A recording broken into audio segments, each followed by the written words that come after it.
Баста ұлдың жолы, ұлы жолы деп бұдан бетпей баста.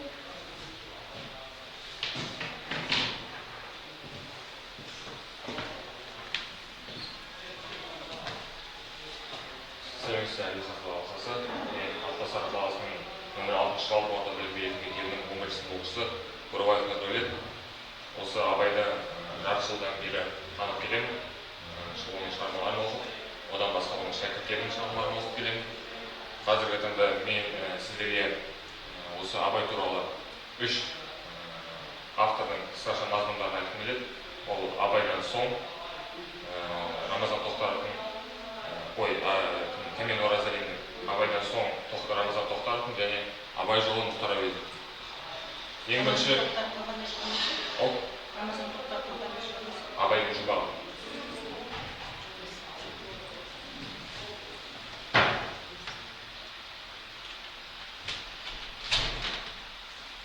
Ең бірінші жазылған кітаптан бастайын. Мұхтар Әуезовтың Абай жолы роман-эпопеясы 4 томнан тұрады. Ол бізде Мұхтар Әуезов өзі 1897 жылы дүниеге келген. 7 жасында өзі Абайды көре бастады, тани бастады. Одан кейін 1942 жылы осы Абай жолының бірінші томын бастады. Және араға 5 жыл салып, ең соңғы кітабында 4 жыл салып, 1956 жылы Абай жолы роман-эпопеясын бітірді. Бұл роман-эпопеясында Абайдың жас кезінен бастап өлімге дейінгі суреті, яғни өмір баяны суреттеледі. Бұл жерде Мұхтар Әуезов айтқысы келгені сол кездегі халықтың, яғни КСРО кезінде қазақ халқының көзінің ашылмауы, яғни Абай сол кезде туылып, өз халқынан озып туылған дара тұлға болды. Абай Құнанбаев жастайынан медреседе білім алып, үлкен кісілердің қасында жүріп, және әжесі Зере мен анасы Ұлжанның әңгімелерін тыңдап, бесіктайынан өте ақылды зерек бала болып тұлға ретінде қалыптасты. Және бұл жерде әрбір кітабында өзінің бір даму қарқыны бар. Яғни бірінші кітапта осы білім алып келіп, медреседен әрі қарай әділетсіздік, өзінің сол кездегі халықтың әділетсіздігін көріп, өзін әділетті жолға салғысы келеді. Ал одан қарай 2-ші, 3-ші, 4-ші кітаптарында, 2-ші кітапта ол ары қарай қарқынды дами бастайды, көптеген кітаптар оқи бастайды. 3-ші кітапта ол шығыс ойшылармен, орыс жазушылармен таныса бастайды. 4-ші кітапта оның ең ауыр кітабы жазылған. Өйткені бұл кітаптың, бұл томда Абайдың психологиялық, яғни ауыр кезеңі болды. Себебі ол көптеген жақын туыстарын, ұлдарын, інісін жоғалтты. Осы негізі Мұхтар Әуезов бұл Абай жолын жазған кезде көбінесе терең мағыналы, КСРО кезінде кеңес үкіметі түсінбейтіндей қылып, тереңірек мағынада жазған. Себебі ол кезде ашық жазу өте қауіпті болған, қысым көрсетілген. Менің сол себепті, ал одан кейін оның Мұхтар Әуезовтың одан кейінгі авторлар осы Мұхтар Әуезовтың Абай жолын оқып, және тағы да басқа да деректердің көзден тауып, осы Абай жолын, Абайдың өмір баянын тереңірек аша түседі. Келесі бізде Рамазан Тоқтаровтың Абайдың жұмбағы кітабы 1999 жылы жазылды, жарыққа шықты. Және ол үшін Рамазан Тоқтаров Қазақстан Республикасының лауреаты сыйлығын алды. Бұл жерде Абайдың жұмбағы ретінде Абай жолының айтылмай қалған сырлары және болмай қалған оқиғаларын суреттейді. Бұл дегеніміз, мысалы, психологиялық оқиғалар, кейбір кеңес үкіметінде айтылмай қалған есімдер және сол кездегі қиыншылықтар. Бұл дегеніміз не? Абай сол кездегі қазақ халқының қараңғы бөлмеде шам ұстаған көшбасшысы ретінде танылады. Абайдың жұмбағы осы кітабында, бұл роман Хамса деп аталады, өйткені 5 кітаптан тұрады. Және бұл 5 кітаптан тұратыны, оның Абайдың жұмбағы Шоқан Уәлихановпен кездестірді Рамазан Тоқтаров, бірақ өмірде кездеспегенмен осы шығармада ол қияли өзінің түсінігімен осы Шоқан Уәлихановпен кездестіріп көптеген оқиғалар жазады. Оның бірі Шоқан Уәлихановтың училищеден келіп Атбасарға болыс сайлануына келейін деп жатқан кезде Абайды көріп өте зерек екенін байқайды және оған өз ағалық ақылын айтады.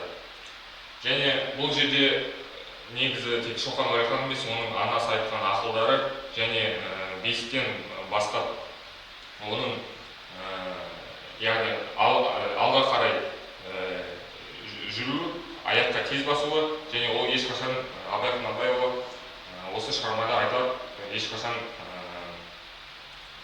қалай жүрмеген, төрт аяққа. Сол себепті және кез келген Абайдың үйіне келген қонақтың кез келген сөздерін жаттап қайтадан айтып беретін. Осы кезден бастап оның үйдегілер зеректігін байқайды. Және келесі бізде Камен Оразали, ол бізде Абайдан соң кітабын жазды және бұл шығармасында ол Абайды білсе де оның өнері өшпес дегенмен Мұхтар Әуезовке сүйене отырып және Абайдың өмірбаянына сүйене отырып жазады. Бұл дегеніміз Мұхтар Әуезов жаңа айтқандай 7 жасынан бастап Абайды көруі және осы туралы жазады және оның сол кездегі қиыншылықтар сол Мұхтар Әуезовтың өлгеніне дейін және оның шәкірттері Абайдың ұлдары Мағауия, Әбіш, Тұрағұл солар туралы жазады. Және осы Абайдан соң шығармасында, кітабында бізде Камен Оразалин өте терең философиялық мағына қалдырады. Себебі бұл жерде тек қана психологиялық білімге құштарлық емес, бұл жерде дегеніміз қазақ халқының сол кезде қиын сәтте осындай ұлы тұлғамыздың ұмытпауы. Және мен тек қана осы 3 шығармадан бөлек көптеген Абайдың шығармаларын оқыдым, қара сөздерін оқыдым және өзіме көптеген нәрсені түйдім. Олар ең бастысы бізде білімге ұмтылу, әділеттілік және әрдайым бір-бірімізге көмек және әрқашанда алда қойған мақсатқа жету. Және менің ойымша бұл Абай бір ғасырда бір рет туылатын тұлға деп айтсақ та болады. Себебі қазіргі таңда Абай біздің тек Қазақстан елімізде ғана емес, бүкіл дүние жүзінде танытылды және оның көптеген ескерткіштері тұрғызылды. Яғни бұл дегеніміз Ресейдің Мәскеу қаласында, Иранның Тегеран қаласында, Бакуда тұрғызылды, Әзербайжанда, сосын басқа да көптеген Мысырда, Каирда тұрғызылды. Бұл дегеніміз бұл тек қана біздің ұлы тарихи тұлға емес, ол бүкіл дүние жүзілік ұлы тұлға ретінде қалды, өзінің ізін қалдырды. Және қазіргі таңда оның шығармалары өте өзекті деп санаймын, себебі қазіргі жастар білімді алыстатып, әділетсіз жолына түсіп, осы көптеген қиыншылықта түсуде. Менің ойымша осы Абайдың көптеген шығармалары бар және Абайдың осы шәкірттерінің оның құрметтеуі өзі өте үлкен мәртебе деп санаймын. Және менің ойымша әрбір қазақстандық оқушы, әрбір қазақстандық адам осы Абай туралы білмегені ұят деп санаймын. Сұрақтарыңыз болсын. Осы 3 кітапты оқып шықтыңыз? 3 кітапты оқып шыққанда мен қысқаша мазмұндан оқыштым. Қысқаша мазмұндан. Нешінші сыныпта оқисың? 11-ші сынып. 11-ші сыныпта оқысаң, осы 190 бойы Абай жолын оқисың. Иә. Жалпы мына жерде былай деп тұр ғой, әр шығармада иә Абайдың бейнесі 3 шығарманы талдап болды иә. Ерекшелігі бар ма осы Абай образында? Ерекшелігі бар болғанда бұл жерде терең әрбір мағынасында, өйткені кейбір жерлерде жаңа айтып кеткендей, кейбір жерлерде айтылмай қалғаны бар, кейбір жерде қияли деректер көрсетілген, қосылған. Бұл жерде бәрібір әрбір автордың бір мақсаты ол бізге абайды осы біздің, яғни қазіргі таңда жастарға өсиет ретінде қалдыру деп санаймын.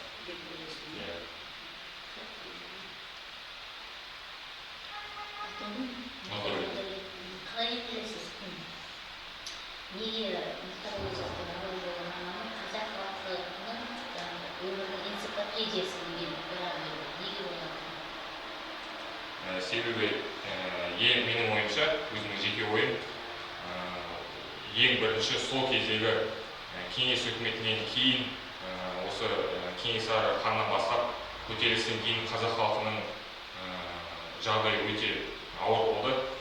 Және ақындық жолға түсу өте қиын болды. Ал Мұхтар Әуезов бізде өз көргенін, үлкен кісілерінен естігенін осы қалам бетіне түсіріп, үлкен осындай философиялық мағынада шығарма жазды.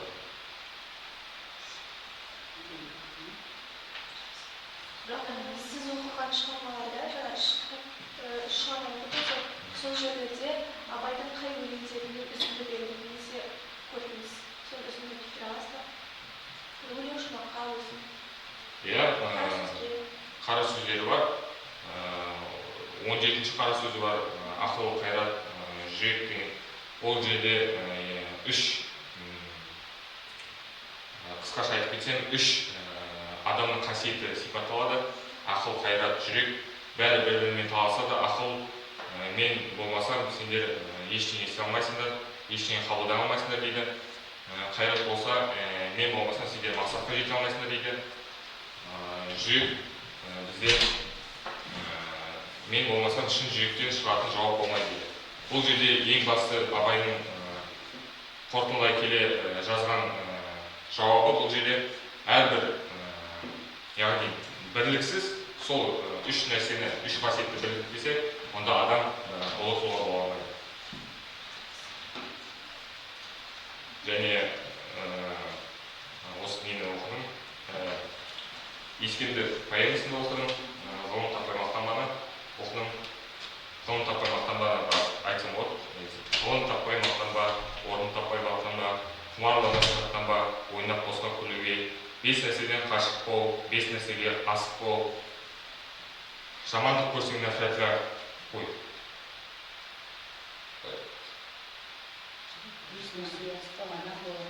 Адам болам десеңіз, жамандық көрсең нәфрәтқа қой. Оған қайға жесеңіз, жақсылық көрсең, емчек бекер мал шашып қой. Сізден жаңа сіз сұрақ қойдыңыз ғой. Иә, қай шығармасында абайдың қандай шығармасы естиді? Сіз айтқан шығармалар жалпы жаңа сіз айттыңыз ғой, 17-ші қысым. Қай шығарманы? Жаңа 3 шығарманың ішінен қайсысын ішінесіз? Осы абайдың жұмбағы. Ой, абай жолы Мұхтар Әуезов.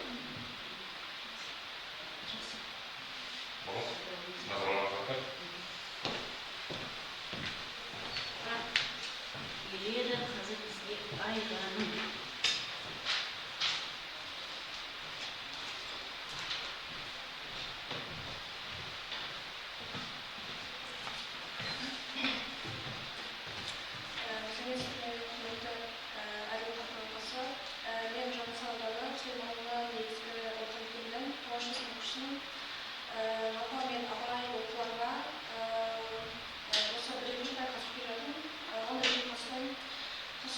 Осы абай туралы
сосын әртүрлі билік тартыстарын, сосын көптеген әділетсіздіктерді көреді, өзінің тіпті туған туысқандарының қандай қатыгез болғандығын көреді.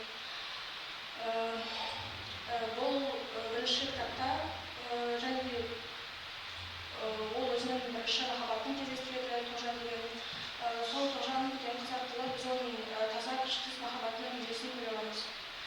Ал енді екінші кітабына келетін болсақ, біз оның ойын өскен көреміз, жеңілген шағын көреміз. Бұл кезінде ол әке болады. Сосын одан кейін бұл кезде ол халқының қамын ойлай бастайды. Осы менің қара халқым осындай қараңғылықта қалып қоймасыншы деп, ол сол кезде өзінің өлеңдерін жаза бастайды. Сосын одан кейін ол тек қана шығыс пен батыс мәдениетінен ғана тоқтамай, орыс мәдениетін де тануға көп еңбек етеді.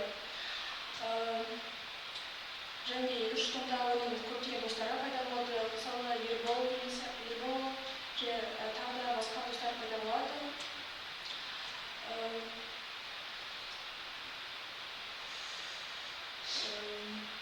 Және екінші томда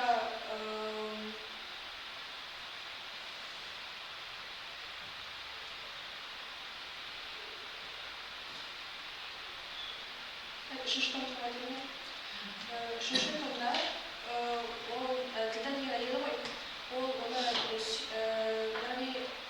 сүймей қосылады ғой, өзінің ата-анасының қалауымен. Өйткені сол кезде заман сондай болған, адамдар бір-біріне қалма қойып, өзінің қызын бере болатын. Бірақ та ол оған көнбей, өзіне екінші жағалады әйгерім деген. Өйткені ол Тоғжанға өте қатты ұқсастық болады, дауысы да әдемі, түрі де өте көркем болады. Ол оған ғашық болғасын, оны өзіне екінші жары болады. Бұл кезде ол өзінің ой-өрісін көбірек дамыта бастайды, өзінің орыс достарын таба бастайды. Мысалы, ол бізде қазір қазақтан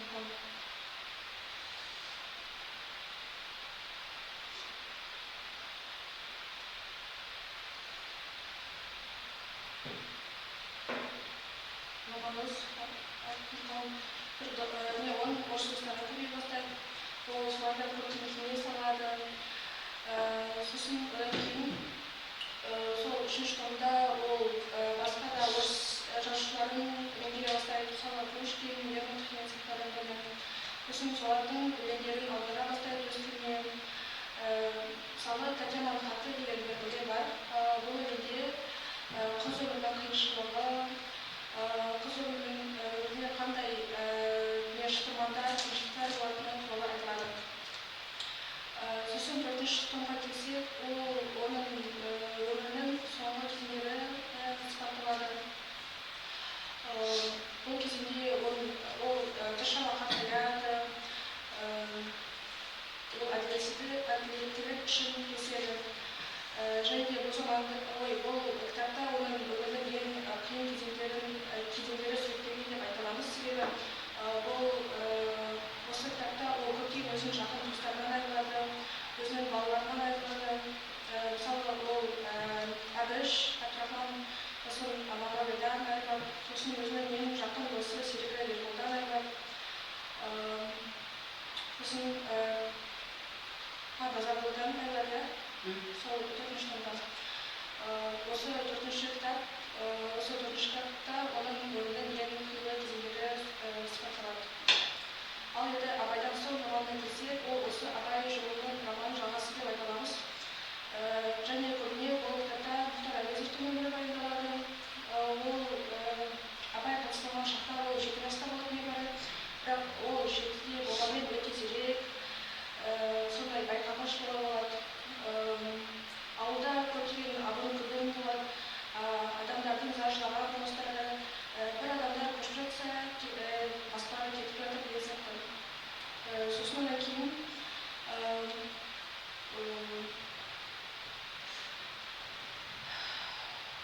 ол өсе келе, сосын ол бала кезінен Абайдың кім екенін біледі, бірақ та өсе келе ол сол Абайдың өсиетін жалғастырғысы келе, сол халыққа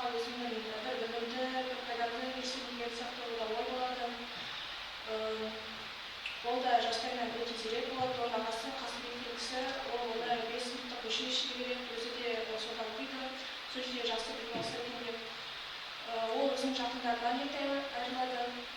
Оның анасы Жамалдан айырылады, әжесі Ясыл және әкесі Омархандан да айырылады, атасы Омар және Қасымбек те өте ауыр сырқат болып ертеңіз болады. Бірақ та ол бұл қиындықтарға мойымай өзінің өмірін жалғастыра береді.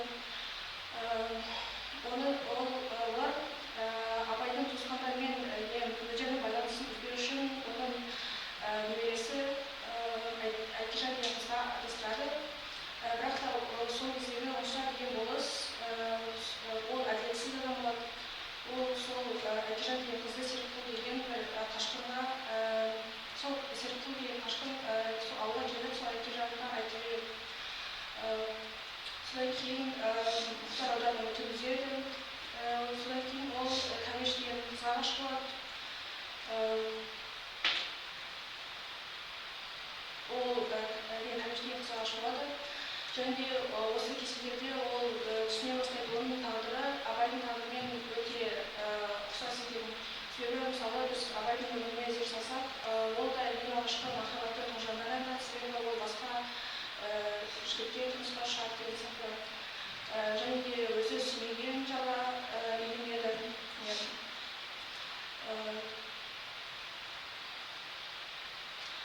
Сосын одан кейін Кәмеш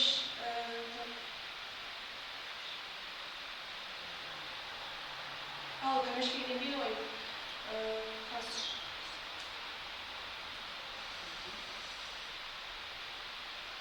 Ол Кәмешке үйленбегесін ол Кәкен деген кісінің ол Райхан деген кісі үйленеді. Ол сүйіктісі екеуі, олардың арасында әрдайым мынандай көзқарастың келіспеушілігі өте жиі пайда болады. Осыдан кейін ол осы үшінші кітапта ол өзінің елді кебек деген пьесасын жазады. Сол жерде сосын одан кейін ол сол елдік пен кебекті өте терең зерттеген. Сол жерде ол Абайдың өз үйінде сол пьесаны қояды, сахналап өзінің туған туысқандарымен. Және ең бір қызық жайт, ол елдіктің рөлін ойнаған ол қыз емес, оның інісі болады, Ахмет деген. Өйткені ол кезде қыздарды андай сахнаға шығару деген ол ұят нәрсе сияқты көрінеді. Сондықтан да оның ағасы, інісі шығады сол сахнаға. Сол жерде ол елді кебек пьесасын көрсетеді. Ол жерден халық өзіне көптеген нәрсені де, сол жерде олар елді пен кебектің кім екенін, олардың арасындағы махаббаттың қандай болғанын түсінеді. Сол елді пен кебек пьесасынан басқа олар басқа да нәрселерді сахналайды. Біржан мен Сараны, сосын тағы басқа адамдарды сахналайды.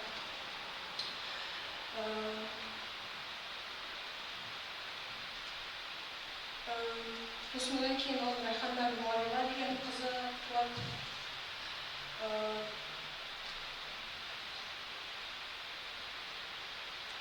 Бұл кезде мен Тәукехан Айдауленова бар ғой. Сосын одан кейін ол өзінің үйінде Айсұлу деген қызды қамауда ұстайды. Содан кейін оны түрмеге алып кетеді. Өйткені олар осындай ауылда осындай ұрыны ұстап отыр деп. Содан кейін оны сол Айсұлу деген қыз түрмеден алып шығады.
өте байқап жүрген біледі, оған өзінің өсиетін айтатын нәрселер бар кезде, сен өзіңнің біліміңе дұрыс, бәрінен алда боламын деген соң өзінің білімінде көрсетеді. Сосын одан кейін ол сол жерде өте оған өте қиын болса да ол оқуға тырысады, оның ең сүйікті сабағы ол жағдайша болған. Өйткені ата-аналар әртүрлі жартастандарды оқиды және абай осы жартастандарды өте ұнатқан. Сосын оның ұстаздары бұны байқап, оны үлкендермен оқытады. Сол жерде оның ұстазы оған бір сөз айтады: мен сені өте байқап жүргенді көрдім, сен өте зерек бала екенсің. Енді сол зейініңді сен өзіңде қалдырмай, оны басқаларға көрсет, өзінің пайдаңды тигізет, өзінің өсиетін айтады. Содан кейін көп уақыт өтпей оны әкесі алып алып кетеді. Сол жерде ол өсіп өніп дамиды әкесінің жанында. Сосын одан кейін оның өмірге болған нәрселерді біз абайдың жұмбағында байқай аламыз. Абай жолында айтылған нәрселер ол мысалы оның шоқанмен кешірім кездесуі, сосын Достоевскиймен кездесуі деген сияқты.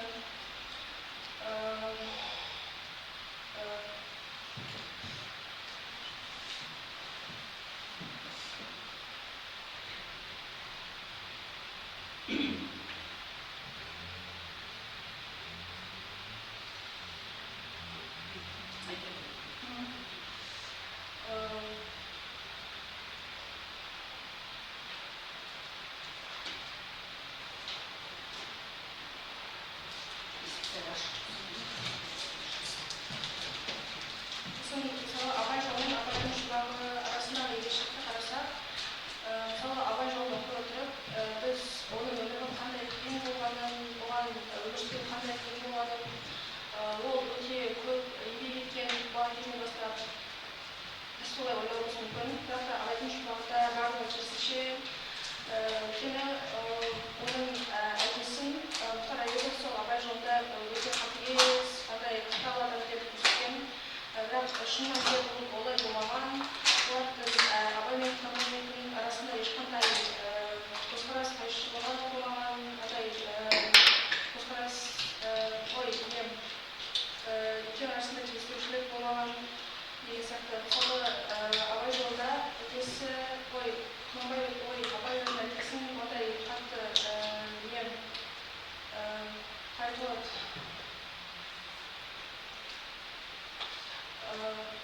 Ол әкесіне қарсы шығады деген сияқты. Бірақ та абайдың жұмбағында барған кезінше ол әкесін өте қатты сыйлайды. Себебі мысалы біз өзіміз ойласақ, абай сияқты өте сондай зиялы, талапкер адам өзінің әкесіне қарсы шығуы мүмкін емес. Өйткені сол заман сондай болған, сондықтан да Мұхтар Әуезов оның мазмұнын өзгертіп жазған болатын. Жақсы оқыған көріністі, үш шығарманы оқыған көріністі. Енді үш шығармада, мысалы, мына шығармадан мынаудай абай таңдайды, мына шығармадан мынадай абай таңдайды. Өзің Екінші абай жолында оның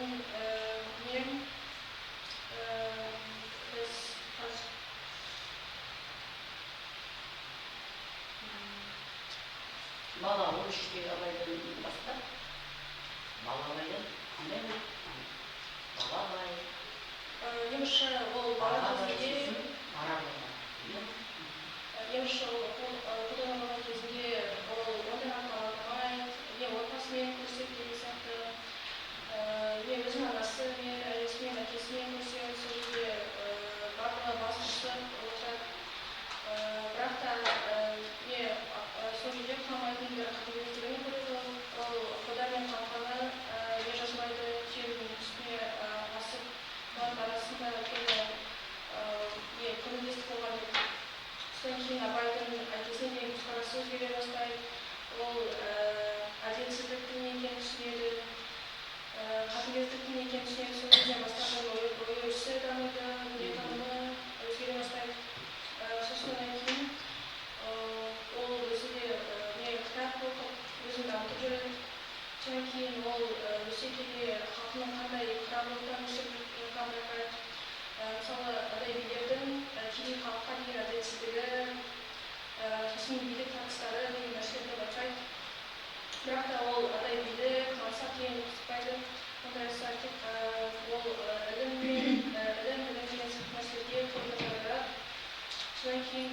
ол жалпы ресейде тек қана шығыс пен батыстың мәдениетін оқыса, ол ары қарай орыс мәдениетінің өкілі екенін, ол жерде қандай көптеген қазына жатқанын түсінеді.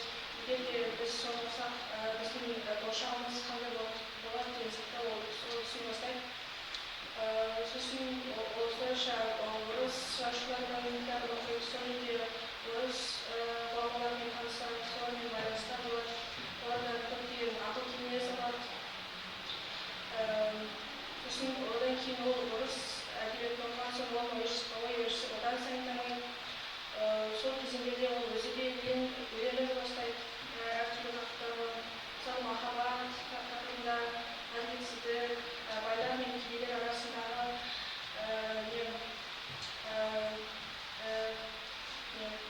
байлар мен кедейлердің арасындағы келіспеушілік деген сияқты нәрселерді ол өзінің өлеңдерінде басты мәселе алып. Ал енді абайдың жырларына келсек, абайдың жырларында ол өте зерек болып көрінеді, өте сондай білімді, адамгершілікті адам болады, зейінге көңіл бөледі.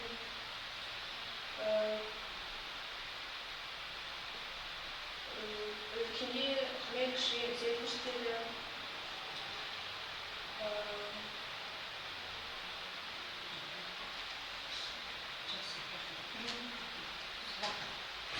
Абай жолын толық оқып шықтыңыз ба? Қандай салт дәстүрлер туралы? Салт дәстүр? Абай жолы. Ең бірінші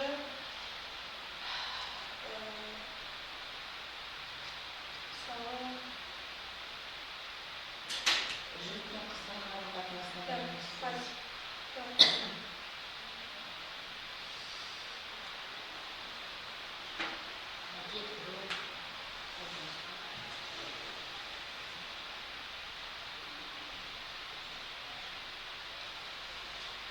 Оқыңыз ғой бұл? Иә. Есімде тұрсыз.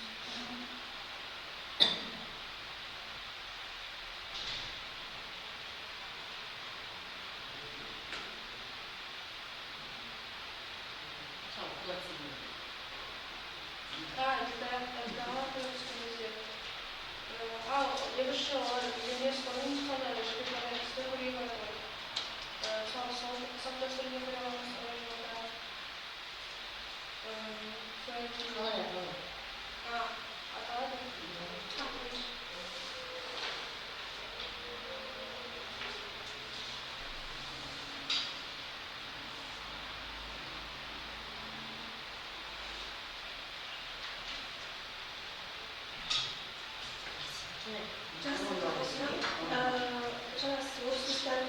Орыс достарын айтты ғой, абай жолдарында ең алғаш орыс достары қайда кездеседі? Гёте деген тақырыпта кездеседі. Ломонос, немесе қандай бір оқиға болады сол жерде. Сол кезде ол кітапқа көп көңіл бөле бастайды, сол жерде орыс ғұламаларының кітаптарын оқи бастайды. Сосын ол Гёте тақырыбына келеді. Сол жерде ол бір орыс жазушымен кездеседі. Қандай тақырыпқа болады? Сосын сол жерде олар өзара сөйлесе бастайды, бір-бірін түсінеді, екеуінің мысалы қызығушылықтары болады, екеуінің істегені болады. Сол жерде екеуі танысып, өте жақсы қарым-қатынас орнатады.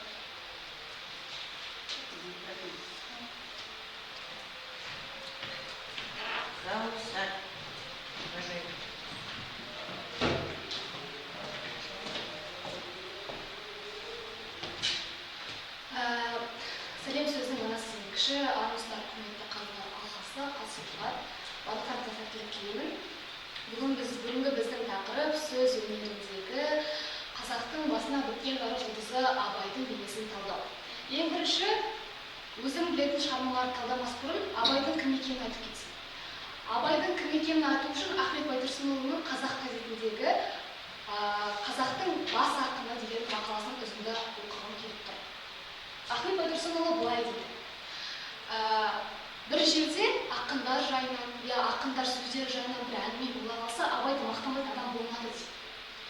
Және сол мақтаған Абайдың сөзін оқымай тұрып, сол мақтағандарына сенбей, қазақ үкілеген өз құнанын өзгелердің тұлпарынан артық көретін мінезі болушы еді.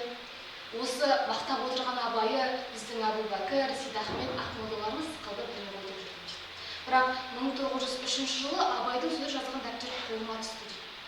Оқып қарасам, басқа ақындардың сөзінде емес, басқа ақындардан басқалығы соншалық, оны бір кезде оқып қараған кезде сен онда жатырқап қаласың, көпке дейін тосаңсып отырасың. Сөзі аз, мағынасы көп, терең.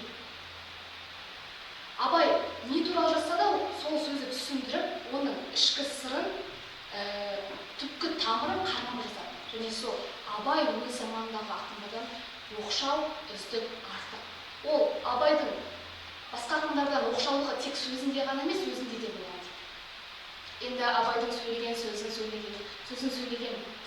сөзін айтып кеткеннен кейін өзінің де қандай болғанын айтып кеткенін айтып болмас. Ең бірінші талдайтын шығармам ол Абайдың жұмбағы, Рамазан Тоқтаровтың роман хамсасы. 5 кітаптан тұратын, Толғақ, Қызғаныш, Жұлдыз құрбандық деген сияқты кітаптардан тұратын роман хамсасы. Бұл жерде не айтылады? Ең бірінші роман не туралы? Роман Абайдың туылғанынан бастап дүниеден өтіп соңғы демінің шыққанына дейінгі кітап. Роман хамса. Бұл жерде біз ойлануымыз мүмкін, бізге сұрақ келеді. Егер бізде Мұхтар Әуезовтің Абай жолы болса, онда Рамазан Тоқтаровтың Абайдың жұмбағы бізге не үшін керек? Сол туралы автордың өзі былай деген екен. Ауызекі әңгімеден айтылған әңгіме, мен Абай туралы роман жазып бітірдім дейді. Сол кезде оған халық, сен не жүрек жұтқансың ба? Әуезовтан кейін Абайды қалай жазасың деп сұрағанда ол айтқан екен. Мұхтар Әуезов Абай жолы роман эпопеясында ақынның өзінің дәуіріндегі оның адамдарына, айналасына сөз жоқ күннің көзінде жарық түсірді дейді, бірақ бізде сөз бар ғой, 50 жылда ел жаңа, 100 жылда қазан деген.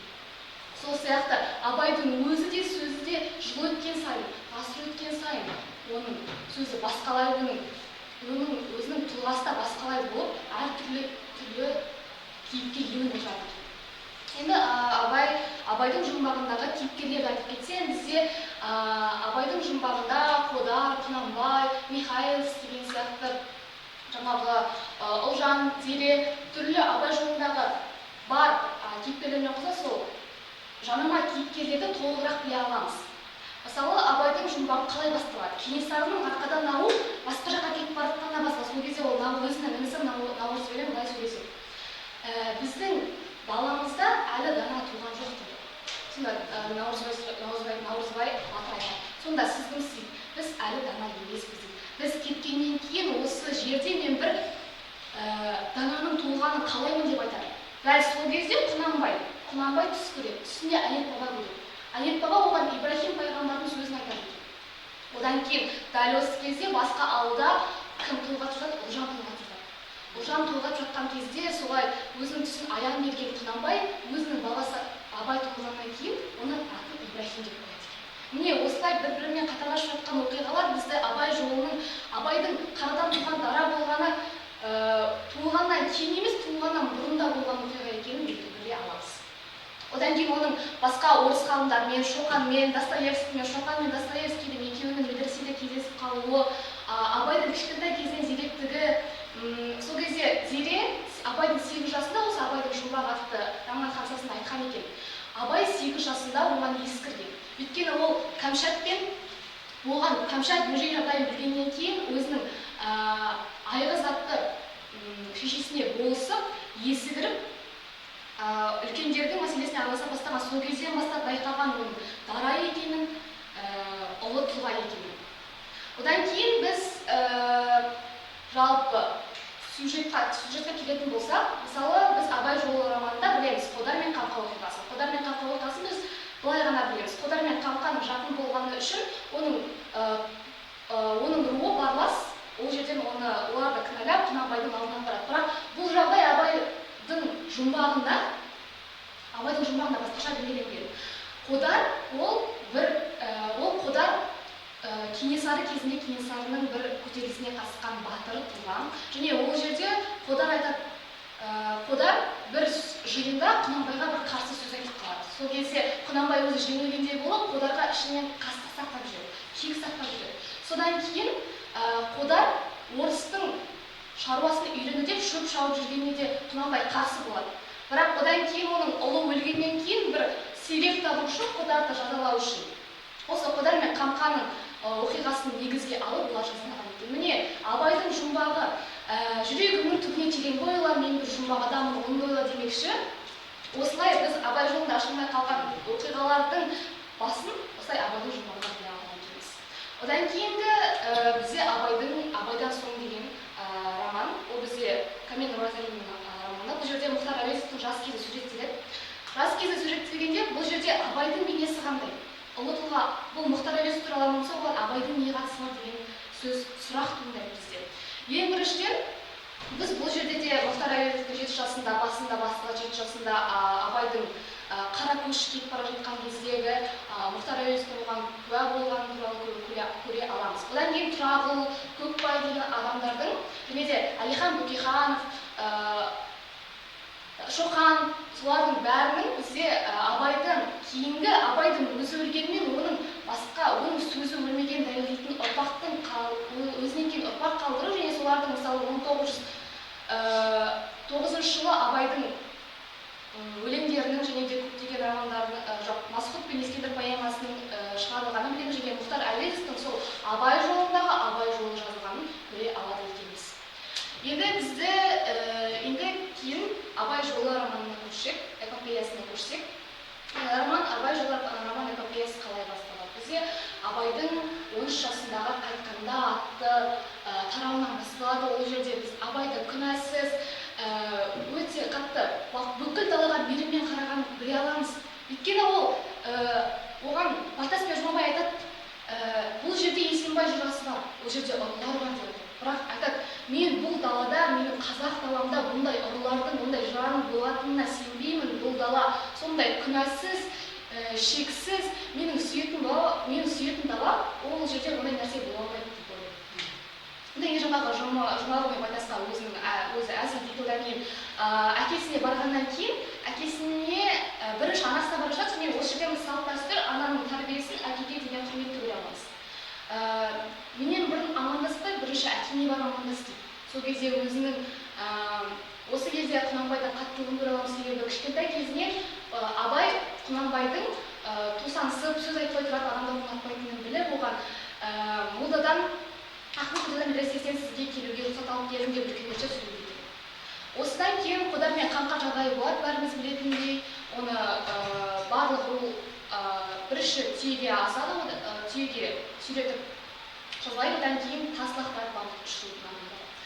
Одан кейін Абай келгеннен кейін сол өмірдің қатыгездігін, осы дәуірдің қатыгездігін, өзінің айналасындағы адамдардың шынайылығын біле бастайды. Одан кейін біз Абай жолының бірінші кітабы біткеннен кейін Абайдың мүлдем басқа жағын көре аламыз. Оған дәлел қияда тарауында Құнанбайдың Абайға таққан үшмені.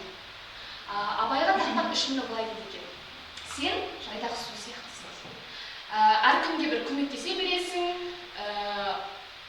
Ол жайдақ судан ит те, құс та су іше береді дейді. Ал сен екіншімі, сен досқа досша қарамайсың, қасқа қасша қарамайсың, сен доспен қасты бір көресің. Ал үшінші мінің сен орысшысың. Осы міндеріне Абай қалай жауап береді? Абай былай дейді: мен шыңыраудағы таза су болғанымша тек қана келген адам ғана ішетін. Осы құсқа да, итке де бірдей жайдақ су болғаным артық дейді. Одан кейін жаңағы сен қасқа да, досқа да бірдейсің, ел билейтін адам олай болмайды деген кезде Абай былай айтады екен: қазір бұрында адамдар қой сияқты болған.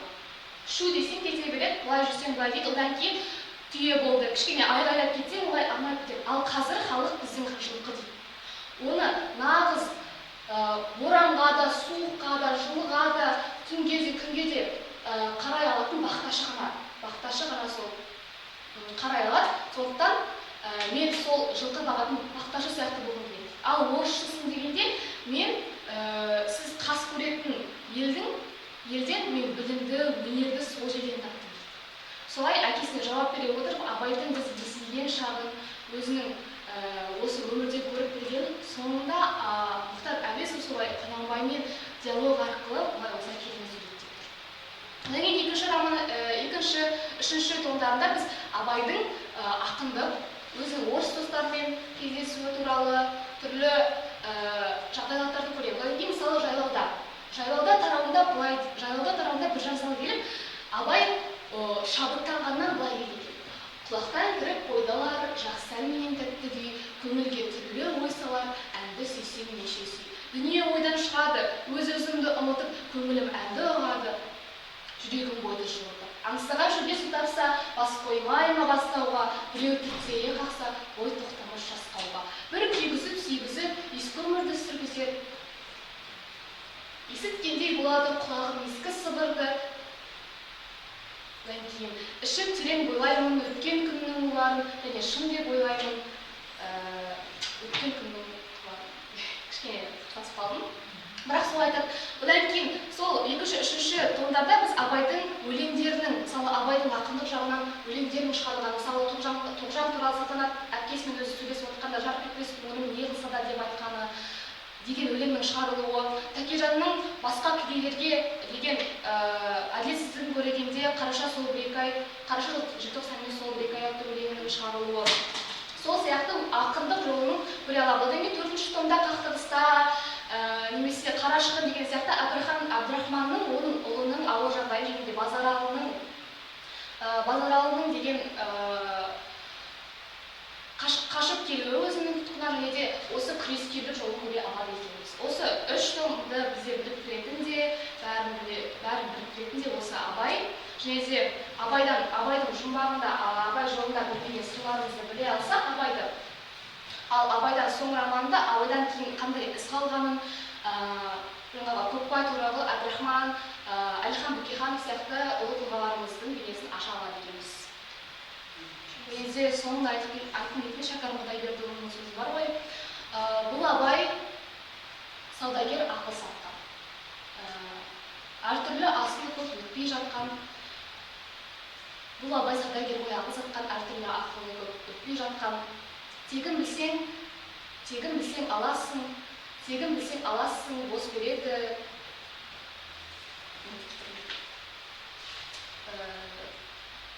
Сонда ұнамын жатқан. Сол жолын қалды. Жақсы. Бұл жерде жаңа Шәкәрімнің сөзі саудагер ақыл сатқан Абай. Бұл жерде екінші критерий бойынша тұрып талдау. Қандай көркемдік тәсіл? Метафора қолданылған. Абайды ақыл сатқан саудагерге, яғни оған тегін білсең, ол саған бос береді және оның асылы көп дейді. Бұл жерде символ тұр да бір жағынан метафора. Неде мен мысалы басқа да Абайды зерттеген ғалымдардан айтқанда Мекемтас Мырзахметұлы, Әлихан Бөкейханов мысалы Мырзахмет Мекемтасұлы мен толық адам атты концепциясын құрған болатын өзінің журналында. Неде бұл концепция Абайдың 17-ші қара сөзімен үндеседі. Толық адам болу үшін ақыл, қайрат, жүректі толық ұста деп айтқан болады. Және де сол Әлихан Бөкейханов, Мекемтас Мырзахметұлы, Тұрсын Жұртбай деген сияқты ғалымдар. Сұрақтарыңыз болса? Абай туралы екі шыққан өтіндіңіз, е? Абай жолы. Абай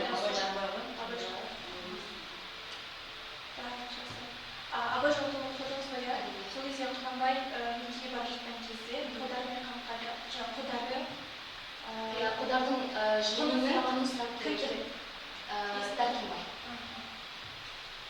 Дәркембайдың қанын сұрап келеді, сол кезде Абай оған жарайды, мен сенің сол Дәркембайдың жиенін алады да өзінің қамқорлығын алады, солай өсіп шығады. Одан кейін мысалы Қапаста деген шығармада Дәркембай мен сенің аманатыңды орындадым деген сияқты екен, оның қасында жүріп шәкірті болады.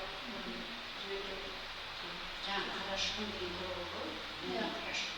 Қарашығын деген ол сол кездегі қазақтың басына түскен не ғой, салық, сол салық алып жатыр.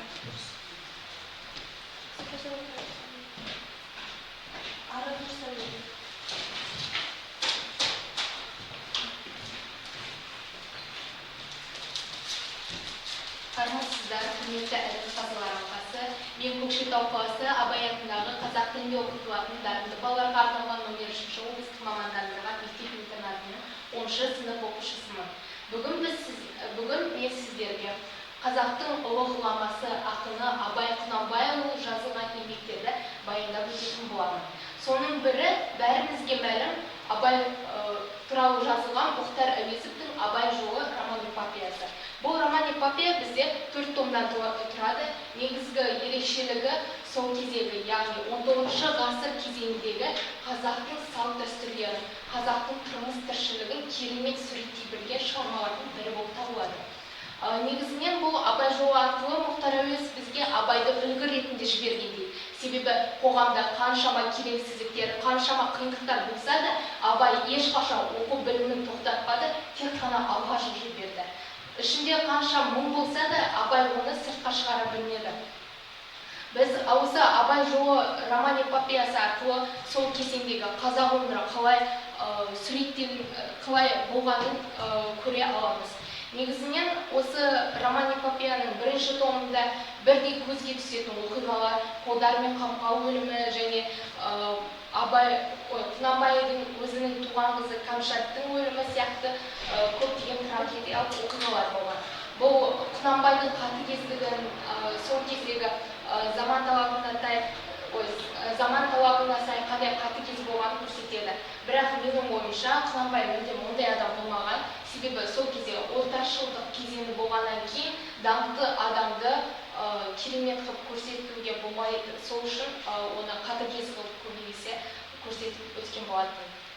Негізінен бұл роман-эпопея бірінші томы қайтқанда бөлімі Абайдың 13 жасты кезі, яғни ес жиып, көкірегі ояу, көзі ашық кезеңінен бастау алады. Осы роман-эпопеяның бірінші томы осылай Ахмет Риза медресесіне келе жатқан шәкірт Абай өзінің құшақ жая қарсы алып жатқан анасы мен әкесіне, анасы әжесі әкесіне асыға бара жатқан кезі суреттелінеді. Ал екінші, үшінші томы бұл ақынның ақындыққа атсалысуы бейнеленеді. Яғни сол кезде Абай аға болады, сұлтан болады, беделі көтеріліп, халыққа көптеген пайдасын тигізген кезеңдер суреттелінеді. Көптеген трагедиялық оқиғаларды суреттелген, мысалы өзінің сүйікті інісі Оспанның қайтып кетуі, тағы басқа Тоғжанмен қосылмауы сияқты көптеген оқиғалар болған. Төртінші томы сол Абайдың осы халыққа деген реніші көбінесе суреттелінеді. Өзінің ең жақын досы Ерболдың сатып кетуі, сол кезде жазады ғой, көңілім қайтты достаннан да, дұшпаннан да, алдамаған кім қалды, тірі жанда деп. Осындай көптеген мұң жиналады.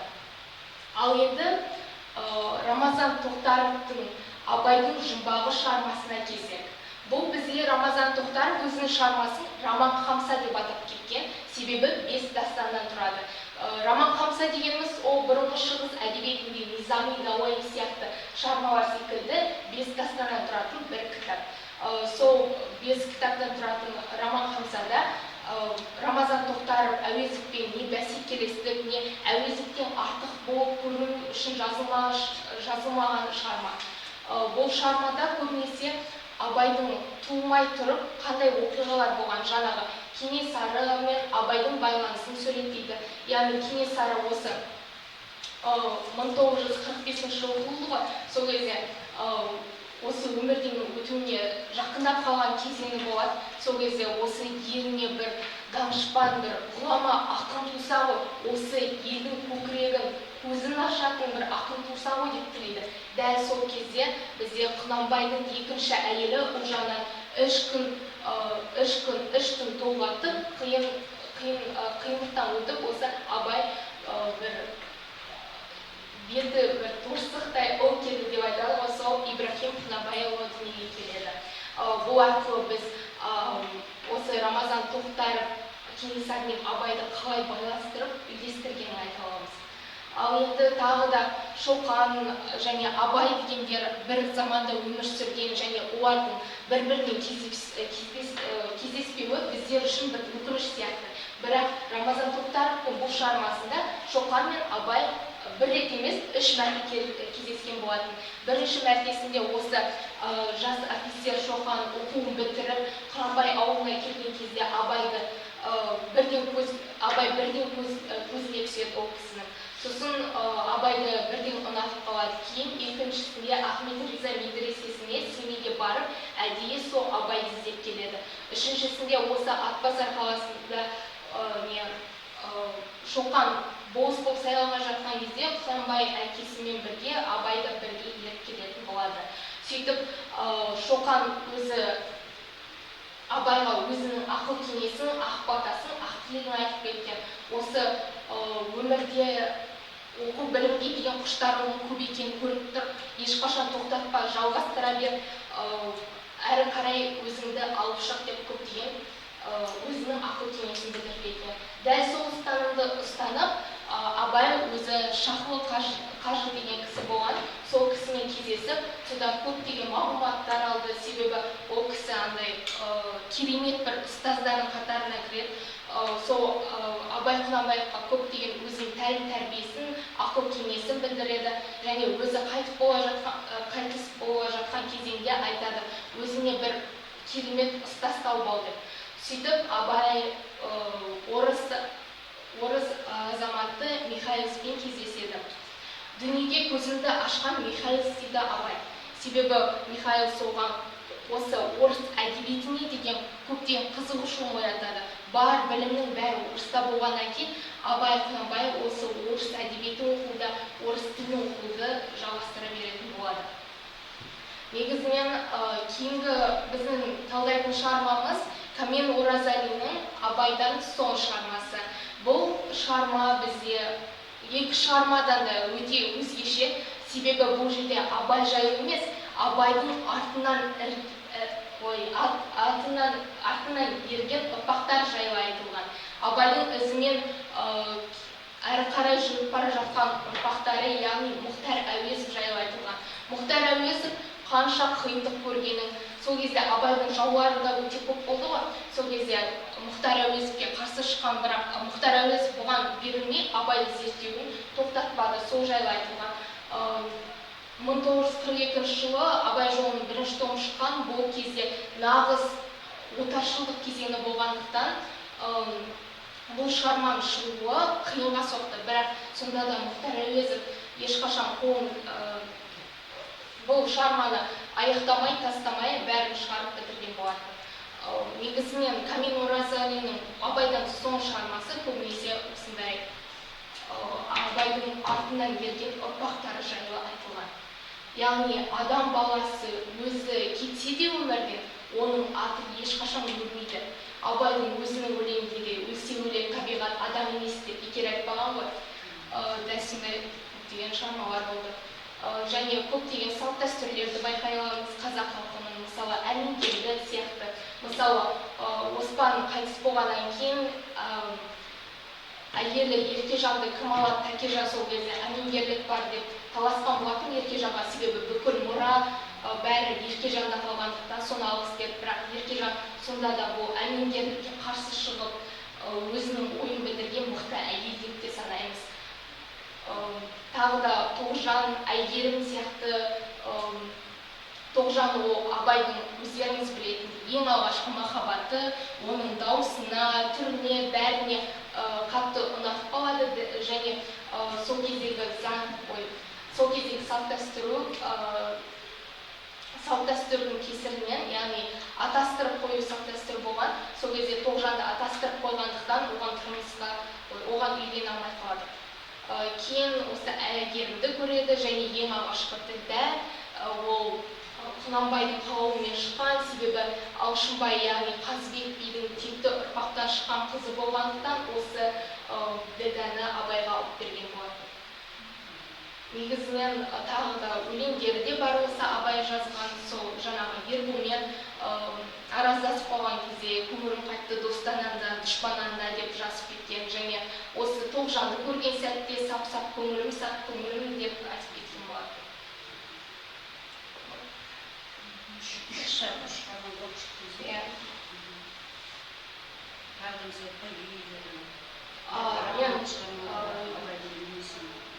жалпы осы Қалижан Бекқожинның Абаймен сырласу атты шығармасымен таныспын. Қазақтың бас ақыны мақаласы Ахмет Байтұрсынның шығармасымен таныспын. Ханифа Бітібаева Абайды да күшті зерттеген солардың шығармаларымен таныспын. Және Абайдың өзінің шығармалары көптеген өлеңдерін білемін, қара сөздерін білемін.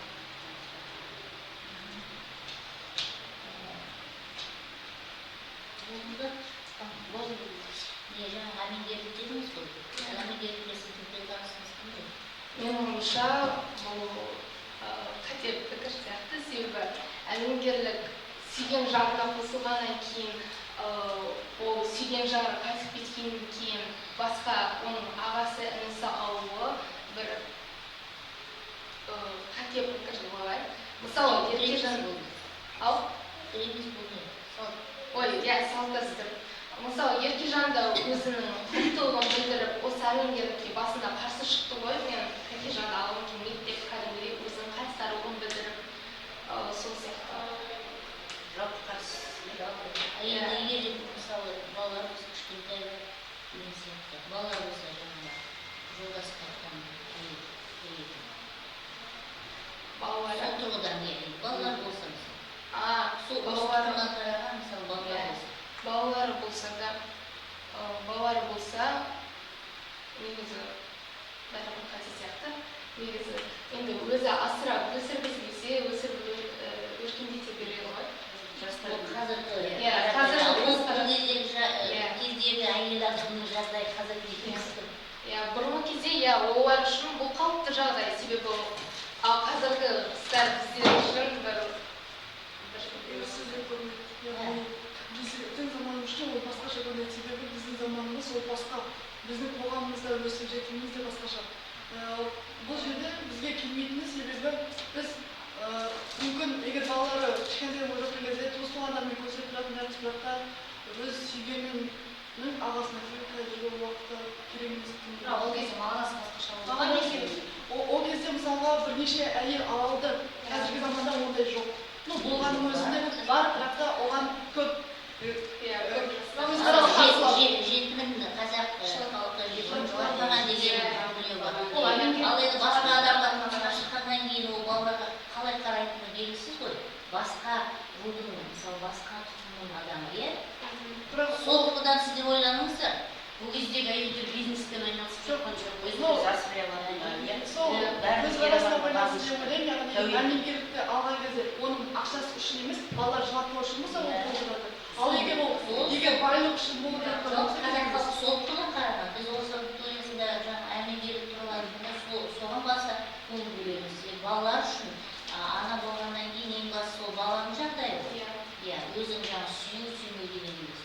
Сондықтан сол тұрғыдан сіздер ойланыңыздар, сіздер бірақ жаңа Еркежан бұл жерде байлықты көздеді. бірақ Еркежан бәрібір кімді Абайды таңдайды. Абайды таңдайды. Неге таңдады Абай? Неге Тәкежан таңдаған? Себебі Абай басқа сияқты болмады. Тәкежан ол байлыққа адамгершілік жаңа айтыңызға кәмшаттың өлімі деп қандай оқиға болады?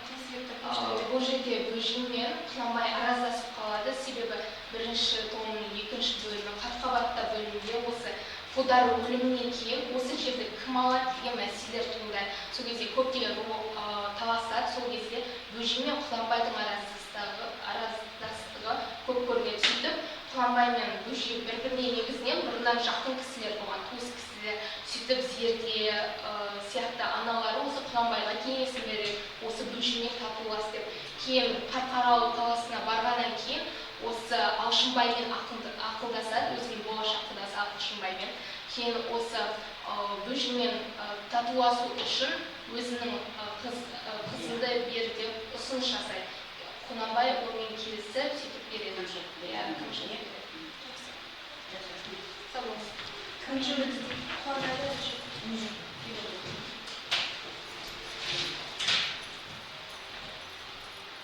Менің атым Қуанай Жун, номер 4 болашақ облыстық мамандандырылған мектеп интернатынан келдім.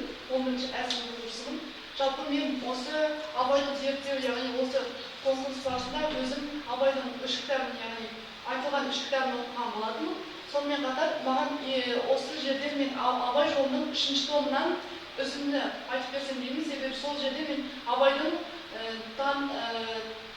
қарапайым Абайдан қалай ағалыққа, қалай данаға айналған жерін нақты сол жерден байқап деп ойлаймын.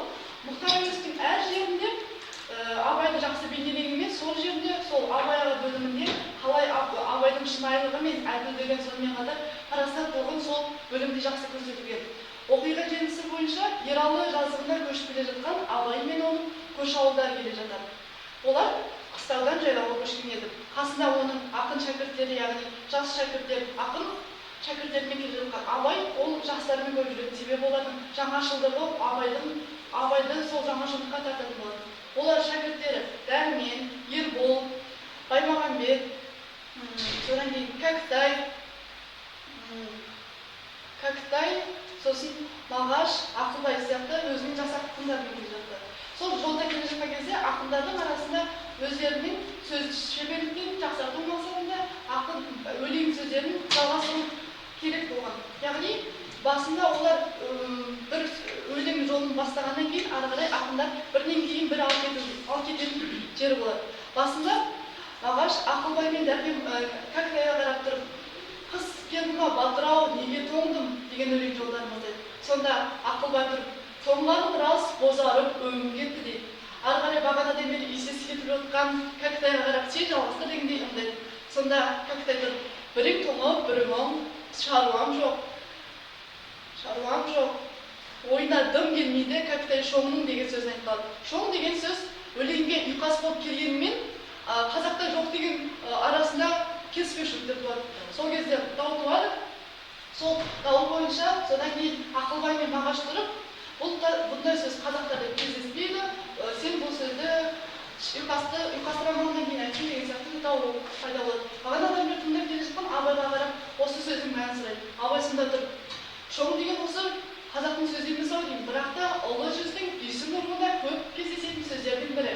Осы сөз адам аты өлең жолдарында кездесетініне қарағанда баяғы сол қырғыздардың сөзі сияқты деген өз сөзімен тоқтатады. Осыдан кейін ол барып, Абай алдыға шығып кетеді де, екі моланың қасына келіп тоқтайды. Ол жерде кімнің жатқанын Абайдан басқа ешкім білмейтін еді. Сонда Абай жан-жақтағылар қасына келген ақындары артынан еріп, кім туралы бір-біріне сұраса сөйлей бастайды. Сол кезде Абай тұрып, бұл 100 жыл бұрын қосылмай кеткен еңлік кебек ғашығы, екі ғашық болады. Бұл екеуінің өліміне біразымыздың атамыз Кеңгірбай себеп болған. Олардың қосылмай кетуіне Кеңгірбайдың үлкен қатысы бар еді, яғни Кеңгірбайдың атқа сүйретуінің нәтижесінде қосылмай кетті деген өлең жолы деп айтады. Содан кейін ол Абай шәкірттеріне қарап тұрып, осы екеуінің қосылмай кетуін біз ұлтқа көрсетуіміз керек, яғни қазақтарға не үшін қосылмағанын, неге олай болып қалғанын шындықты жазуымыз керек дейді. Осы кезде ақындар арасында таласқа түсіп, әртүрлі пікірлер мен ойлар кетеді. Соңында Дәрмен осы еңлік кебек туралы жазуға келісім алады. Осылайша ақындар келісіп тұрған кезде бір атты кісі келеді. Ол Әбді дейтін жігітектің жігіті Абайдан көмек сұрай келген болатын. Ол қарапайым халықтан шыққандықтан Абайға көмек сұрауға келеді. Ол себебі оның ауылында 3 жылдан бері Әзімбай дейтін Абаймен Тәкежанға туыс болып келетін бір бала, туыс болып келетін бай келеді де, оларға 3 жылдан бергі жерін, яғни жазда жайлап отырған жерін шауып кететін болған. Ол халыққа үлкен, сол жерде тұратын қарапайым халыққа үлкен кері әсерін беруде. Соны естіген Абай тұрып, Мағаш пен Дәркембайға осы тапсырманы береді, яғни Әзімбайды тоқтатуын, яғни Абайдың менің айтқанымды жеткізіңдер деп жібереді. Сол кезде барғанда 8 орашы 7 ауылдың жерін орып, 8 ауылды орып жатқан еді. Сол кезде Мағаш тұрып тоқтаңдар дейді. Сонда Әбді тұрып Абайдың жеткізген тоқтатуын сұрайды. Сонда Әзімбай алыстан тұрып айғайлап, тоқтамайды олар, менің бұйрығым деген сияқты өзін жоғары санап тұрады. Сол кезде Абайдың атын естіген Әзімбай кішкене сескеніп қалғанмен, сескеніп қалады, бірақ та ары қарай тоқтатпау үшін ол айтады, Абай менің ағам болса, Тәкежан менің әкем, әкемнің бұйрығына қарсы шықпайын деп атын тебініп ары қарай жолға шығады.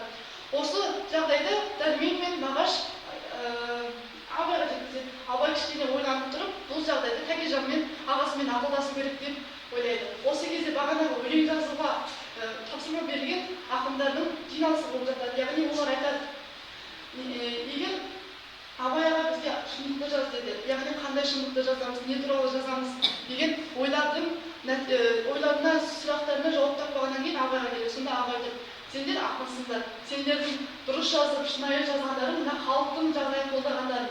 Яғни шынайылықты ақындар шынайы болған жағдайда ғана оны халықта сыйлайды, елде сыйлайды деп өз ақылдарын айтып, содан кейін сол еңлік кебек туралы шындықты жазуға келіседі.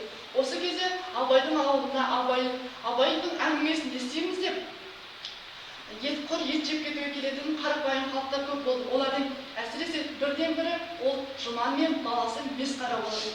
Месқара мен Жұман екеуі сол Абайдың әңгімесін тыңдаймыз деп ет жеуге келген болады. Бірақ та Абай онда мән бермейді. Жай ғана оның сондай ашкөздігіне кішкене ішінен қайран болады.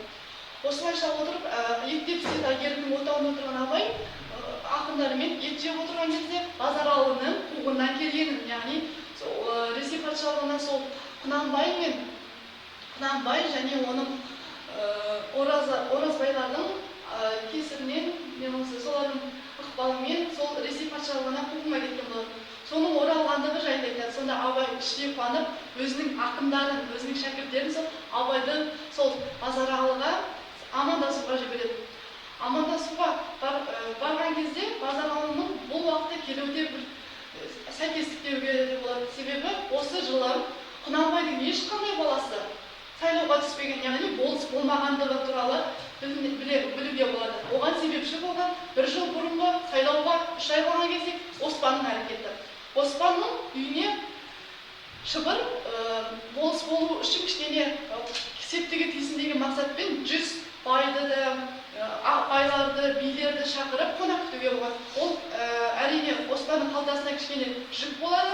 Содан кейін ол сол ортасында келген дәрменге осы жайында, яғни ақшасын төлеу туралы байларға жеткізу үшін өлеңмен жеткізіп жібереді. Бірақ Дәрмен өз өлеңін бастаған кезде ол жердегі отырған байлар мен билердің де тынышталып қалған және де соларға жаман тигендігі байқалады. Сол кезде Оразбай тұрып, мына заман тыныш болмайын деп тұрау деген өзінің сөздерін бастайды. Оспан сонда керек еді.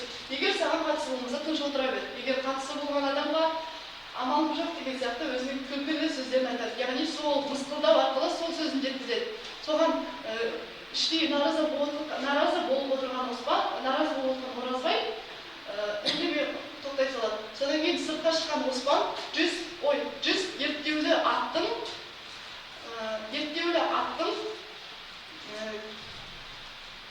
Оспанның қыстық шөпі деп жинап отқан шөптеріне түскенін байқайды. Содан кейін кішкене бір жағына жынданған Оспан өзінің шашал десе бас алатын малшысы Сейітханға тапсырма береді. Мыналарды қуып жеп кетпейтін болса, оларды қораға аттық дейді. Бірақ та оны дұрыс түсінбеген Сейітхан бірден қораға айдайын де 1-2 жылқыны жаралап алады. Осы кезде бағанадан бері жынданып отырған Оразбай, Жиренше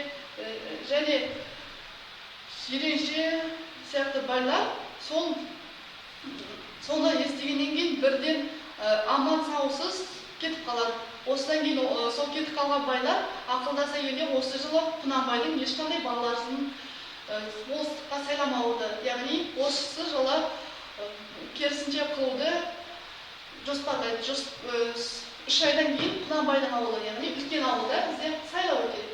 Сайлау жүйесі бойынша сайлауға Оспанды бүкіл Құнанбайдың балалары Оспанды сайлаймыз деп келісіп өздері арасында шешіп қойған болатын. Бірақ та Оспанды шешіп қойғанымен де шешіп қойды, және де оған келген Ресей патшалығынан келген князь пен оның әйелі Анна да соған Оспанның ашық жарқындығы мен қарапайым мінезіне тәнті болып, соның болыс екен деп те олар да қолдайды. Сайлау күні болады. Сонда орыс князі тұрып сандықтың оң жағындағы ақ сандыққа Оспанға дауыс беретіндер дауыс бере берсін деген кезде бере берсін деп айтқаннан кейін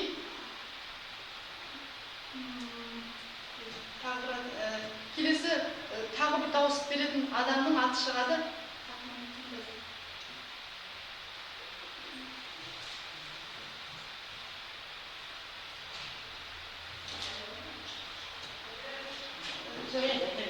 Сол дауыс беретін екінші адамның аты шығады, яғни ол оразбайлардың дайындаған адамы болады.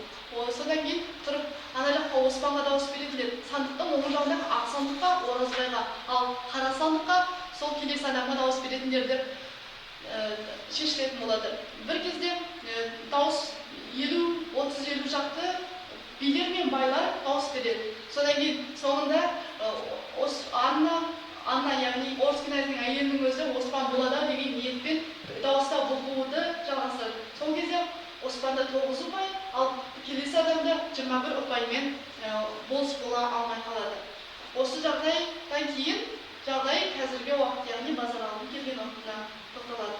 Базаралы шай ішіп кезде ортасында Абайдың ақындары келеді. Сол кезде Абайдың ақындары алдымен өзінің сәлемін бастап, өзінің амандасуымен ізгі ниеттерін бастап, ары қарай Абайдың сәлемін өлең арқылы жіберетін болады. Осылайша осы оқиға аяқталады. Соңында Базаралы Абайдың ақын шәкірттерін Абайға құрметті ретінде оларды шығарып салады. Жалпы мен бұны таңдаған себебім, осы жерде мен Абайдың шынайылығын көрдім. Егер мен Абайдың орнында болсам, мысалға, менің бауырыма ешкім дауыс бермейтін болса, мысалға, қарсы болатын Оразбай сияқты ақындар, байлар болсын, мен оларға көрмес едім, мысалға. Яғни жақтырмай қалдым. Ал Абай қайтқанда бөлімі бойынша, яғни анасының тәрбиесі бойынша қайтқанда бөлімде анасының ақылы бар. Сенің әкең кіммен жау болып, кіммен ұрсып жатса да, сен оған олай істемеу керек. Сен керісінше өзіңнің ақылыңды, өзіңнің қарапайымдылығымен, өзіңнің жанашырлығымен әркімге үлкен кісілердің бәрін амандасып жүру керек деген ойды ұстана отырып, кішкентай кезіндегі ақылыңмен қоса қазіргі Абай аға атауымен де шынайылықпен көркем мінезділігін көрсетті. Жалпы мен келесі кітаптарға өзімнің түсінігімді айта кететін болсам, ең біріншісі Кәмен Оразалиннің Абайдың өзі кітабы. Бұл кітапта жалпы Абайдың өлімінен кейінгі жағдайлар сипатталады. Мұхтар Әуезовпен осы негізі деректерде көп айтылады, яғни Кәмен Оразалин Мұхтар Әуезовпен бірге жүріп осы Абай жолын жазудағы кейбір жағдайлары көмектескен деп айтылады. Бұл дегеніміз сол Абайдан кейінгі Мұхтар Әуезовтің өмірбаянын жазғанын бейнелеп тұр. Ал біріншісі ең алдымен ол сол Мұхтар Әуезовтің басында Мұхтар Әуезовтің өлең жолын, Мұхтар Әуезовтің өмірбаянын жазып келеді, яғни 7 жасында жетім қалған Мұхтарға осы Абайдың ақын шәкірттері, яғни кәкітай оған оқуға түсуге көмектесіп әртүрлі жақтасқан болатын. Сонымен қатар келесі осы Мұхтар Әуезовтен бөлек сол кездегі Алаш партиясының кейбір мүшелері туралы да жазып кетеді. Олар Әлихан, Ахмет және Міржақып туралы, олардың да Абай туралы пікірімен болса, өздерінің сол кездегі қиын заманда, яғни Алаш партиясы кезіндегі қудалау кезін сол Абайдан соң шығармасында көркем әрі Ресей патшалығына қатты білінбейтіндей етіп жеткізген болатын. Келесі кітап бізде Абайдың жұмбағы кітабы, яғни бұл 5 томдық кітап, ал Абайдан соң кітабы 4 томдық кітап болса, Абайдың жұмбағы 5 томдық кітап. Бұл томда көбіне осы біріншісі толғақ, яғни Абайдың туылу кезі, Кенесары, Құнанбай, Қодар 3 оқиға, 3 кейіпкерді байланыстырады. Бірінші ол Кенесары, яғни хан болып көтеріліс жасағандығын, және Қодардың соған батыры болғандығын, және үшіншісі Құнанбайдың Абайдың әкесі ретінде негізі жақсы кейіпкер болады, просто жақсы кейіпкер негізі Құнанбай. Ал Абай жолында автор жазу барысында бір жақсы кейіпкер мен бір жаман кейіпкерді салыстыру арқылы Абайдың даналығын көрсету керек болды. Сол кезде, сол себепті ғана Құнанбайды жаман кейіпкер ретінде алады деп айтуға болады. Ал осы Абайдың жұмбағы жерінде біріншісі толғақ, яғни Абайдың дүниеге келуі, және оның Ибрахим деп не үшін аталғандығы, яғни Құнанбайдың түсіне Ибрахим пайғамбардың кіруімен байланыстырады. Келесі ол бізде жанбаған жұлдыз, яғни Уәлиханов пен Абайдың кездесуін. Осы бөлім арқылы Абай мен Уәлихановты 3 рет кездестіру арқылы олардың бір-біріне байланысын көрсетеді. Олардың жас аралығы 16 жас болғанымен, яғни Абай Құнанбайдың 1845-те дүниеге келсе, Уәлихан 1835-те дүниеге келеді. Яғни осы екеуін үш рет ойда кездестіру арқылы, егер шынайы өмірде кездестіргенде қандай жағдайлар болады, екі ірі тұлғаның кездесуінің бізде қандай мағыналы екендігін көрсеткен болады. Және ары қарай қалған бөлімдерді де сол Абайдың келесі бөлімі, яғни 3-ші бөлімде бізде Абайдың тұлға ретінде жетілуі, қалай өскендігі, сонымен қатар парасаттылығын сол жерде көрсеткен. Содан кейін бізде Қызғаныш деген бөлім бар. Ол жерде Абай мен Тоғжанның махаббатымен қоса, Абай жолында айтылмаған махаббатымен қоса, Әбдірахманның өлімі, яғни Абайға қиын соққан кездерді де көрсеткен болады. Солай екі томды да қорытындылауға болады. Негізі, жалпы мен осы көркемдік әдіс тәсілді бірінші қайтқанда бөлімі көрсеткім келеді. Қайтқанда бөлімінде ең басында ауылына жолдағы бөлімі, яғни қайтқандағы жолда деген жерінде, жолда келе жатқан кезінде біз Абайдың бойынан сағынышты, балалықты, сонымен қатар қарапайымдылықты байқаймыз. Және осы жерде эпитетті біздің Мұхтар Әуезов жақсы қолданған, яғни ажарлау, ажарлап, ол табиғатын, сол жердегі жерлерді ажарлап көрсеткен. Және суреттеу, яғни бейнелеуді де жақсы қолданған байқаймыз. Сосын екіншісі, ол Абайдың әкесіне келу жері. Әкесі мен анасының қасындағы жері. Әкесінің қасында Абай есі бар, яғни ақылды бала ретінде, яғни сабырлы бала және қорқақ және қорқақтығы, яғни әкесінен қорққандығы мен сыйластығын жақсы байқай аламыз. Бұл яғни салт дәстүрлік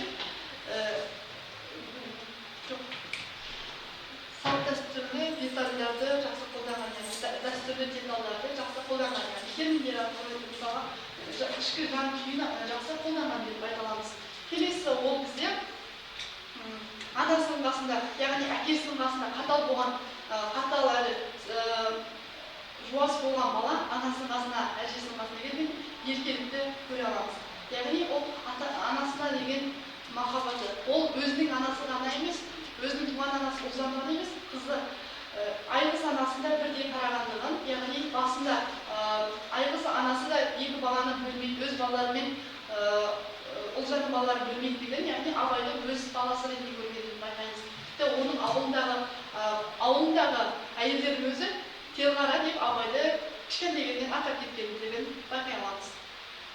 Сонымен қатар осы Абай жолында көбіне теңеулер қатты кездесетінін байқадым. Ең бірінші теңеу ол бізде Абай жолының белбелесте бөлімінің басында болу керек. Яғни сол жерде бізде теңеуді жақсы қолданған. Аспанда теңгедей бұлт жоқ деп, өзінің аспанның көп көмектігін, яғни бұлттың жоқтығын теңгедей деп кішкентай ғана мысалмен келтіріп бейнелеген.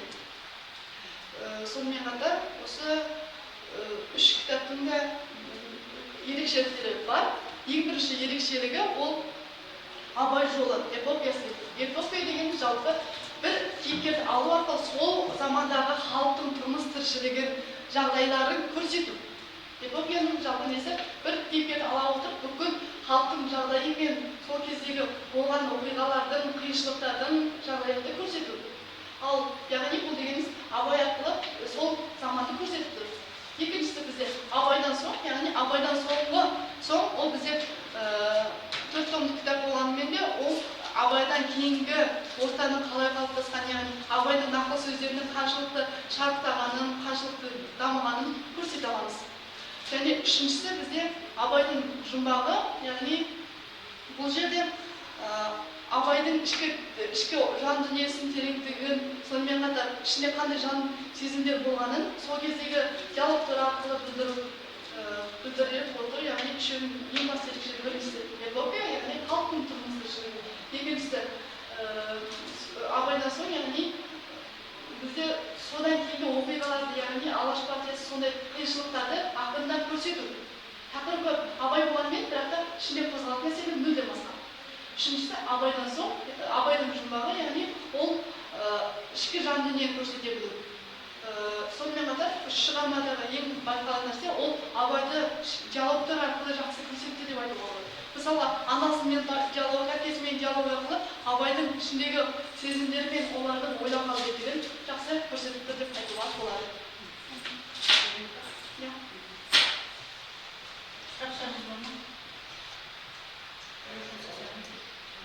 Телғара деп айттың еді? Неге телғара?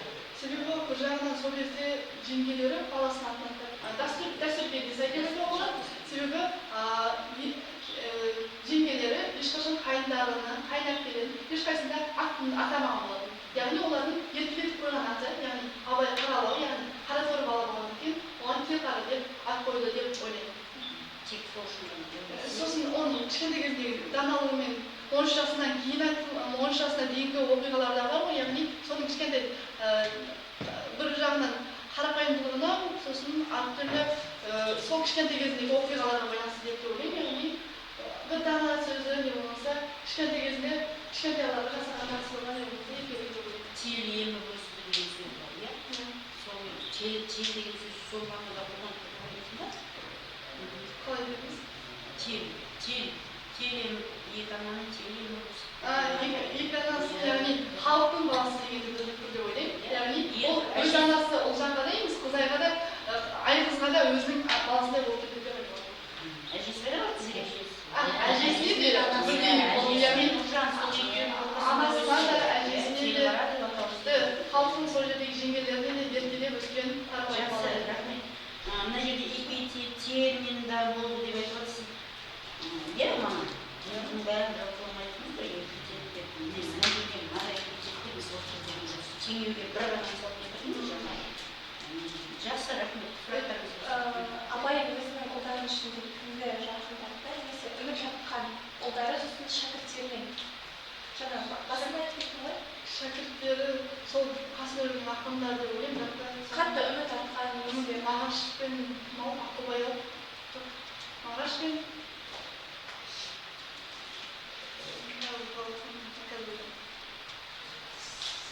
Көзімнің нұрлаған деді ғой.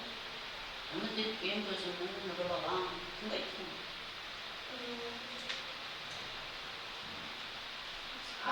Неше бөлімі ма? Жақсы. Мен Қоямыз. 21 ғасырдың өкілі ретінде шығарманы абай жолын оқыған кезінде қандай өзгерген ой мынандай дәстүр болып қой болып той деген сияқты. Егер дәстүрге келетін болса, қазіргі уақытта негізі көп дәстүрлер ұмытылып кетті деп айтуға болады. Мысалы, мен сол абай жолындағы мен абайдың өз қайын жұртына бір жыл барып тұрды ғой, сол кездегі байқамармен, мысалы, қазіргі толғалы бері ондай ешқашан естімеген. Осы абай жолының сол жерін ойқананда, яғни ол Ділдәнің ауылына бір жыл барып жатқандығын ойлағанда мен басқаша түсінікте болдым. Яғни қалай ол қайын жұрттың ауылында бір жыл жатады, яғни оның мағынасы не деген сияқты сұрақтар пайда болды. Соған байланысты бірінші байқағаным сол, яғни қайын жұртқа барып жатуды. Яғни бір жыл соларда қызметінде болуды. Bakın, содан кейінгісі Осы жерін ұстап оқымас, е? Бір жыл емес пе? Шылмасындай болды. Жақсы. Ана Салиханың тауы деген болды? Абай жолында. Қай? Жаңа қазір бірін айтып, қаршығын деген не айтып, е? Сол сияқты. Салиханың тауы. Жалпы оқыдың? Оқыдым. Сен қазір тек үшінші томдағына қосқан ба? Содан біздің. Жарайды. Жақсы.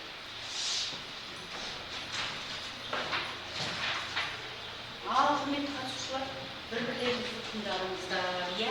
Бір-бірлеріңізді көрдіңіздер, кім қаншалықты дәрежеде жауап берді, үш критерийдің қайсысы үшеуін де ашты, аша алмады дегенді өздеріңіз біліп отырған шығарсыздар, иә? Жалпы оқушылардың өзін-өзі бағалауы деген жұмыс жатыр ғой, иә? Сондықтан өздеріңізді іштей бағалап отырыңыздар. Иә? Мысалы, мен критерийді не үшін оқыдым?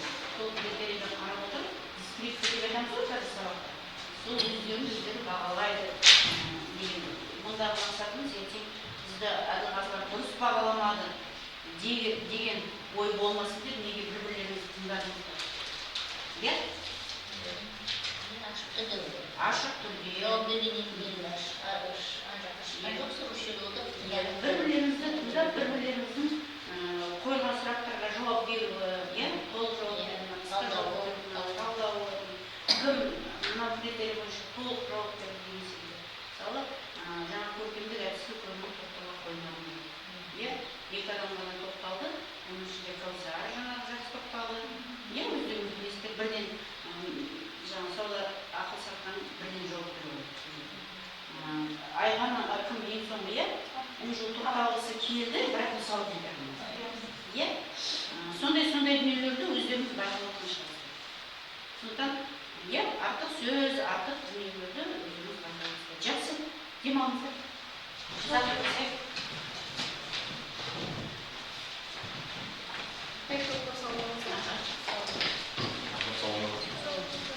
Ішіндегі білмейді.